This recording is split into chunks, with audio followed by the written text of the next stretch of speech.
कैद खाने में बंद अकेली स्त्री को आखिर बच्चा कैसे पैदा हो सकता है? ये बात किसी अजूबे से कम नहीं थी। दासी ने जब उसकी गोद में बच्चे को खेलते देखा तो उसकी आंखें फटी की फटी रह गईं। वो तुरंत भागी भागी अपनी मालकिन के पास गई और उसे सारी परिस्थिति से अवगत करवाते हुए बोली, माँ जी, अपनी बहू को बच्चा हुआ है। ये बात सुन बुढ़िया उसे झिड़काते हुए बोली, क्या तुम पागल हो गई हो? जो कुछ भी अनाप शनाप बके जा रही हो। 2 साल से तल घर में बंद अकेली स्त्री को बच्चा कैसे पैदा हो सकता है? वो तुरंत दासियों के साथ तल घर में जाती है। देखा तो उनकी बहू की गोद में एक नवजात शिशु खेल रहा है। ये देख उसके भी पैरों नीचे से जमीन खिसक गई। आग बबूला होते हुए बोली, ये बच्चा किसका है?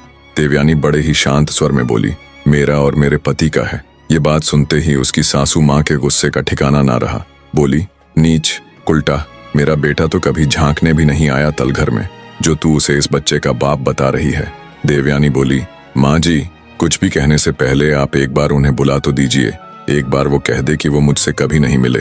बहू की बात सुन आग बबूला होते हुए उसकी सासू माँ बोली, चरित्रहीन, कब मिला मेरा बेटा तुझसे?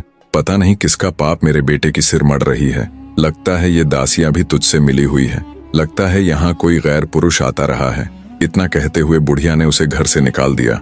देवयानी रोती गिड़गिड़ाती रही, पर उन्होंने उसकी एक न सुनी।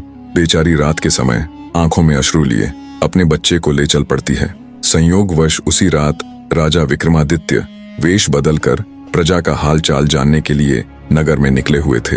उन्होंने जब रोती हुई अकेली स्त्री को देखा तो वो उसके पास गए और उससे रोने का कारण पूछा, पर देवयानी ने अपने ससुराल की बदनामी के डर से उन्हें कुछ न बताया। तब ब्राह्मण वेश में विक्रमादित्य उससे बोला, देखो, तुम मुझे अपना दुख नहीं बताना चाहती तो न सही, पर मेरी एक बात जान लो, जीवन में अन्याय सहना और उसे छुपाने वाला भी उतना ही दोषी होता है जितना कि अन्याय करने वाला। अगर तुम मेरी बात मानो तो तुम्हें राजा विक्रमादित्य के पास जाना चाहिए। वो बड़े न्यायकारी राजा है और एक राजा भी पिता के ही समान होता है। वो अवश्य ही तुम्हारा कष्ट दूर करेंगे।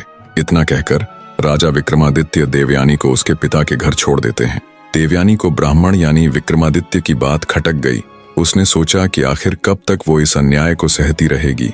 अगले दिन जब वो अपने पिता के संग राजा विक्रमादित्य के दरबार में जाती है तो वो तुरंत राजा विक्रमादित्य को पहचान लेती है कि ये तो वही ब्राह्मण है जो पिछली रात मुझे मिला था। उसे समझते देर न लगी कि कल रात उससे मिलने वाले राजा विक्रमादित्य ही थे।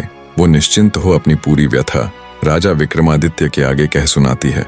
सारी बात सुन राजा विक्रमादित्य कुछ देर सोच में पड़ जाते हैं। फिर कहते हैं, तुम्हारे साथ कल इतना सब हुआ, तब तुम्हारा पति कहाँ था? घर में इतना हो हल्ला होने के बाद तो उसे जरूर आना चाहिए था।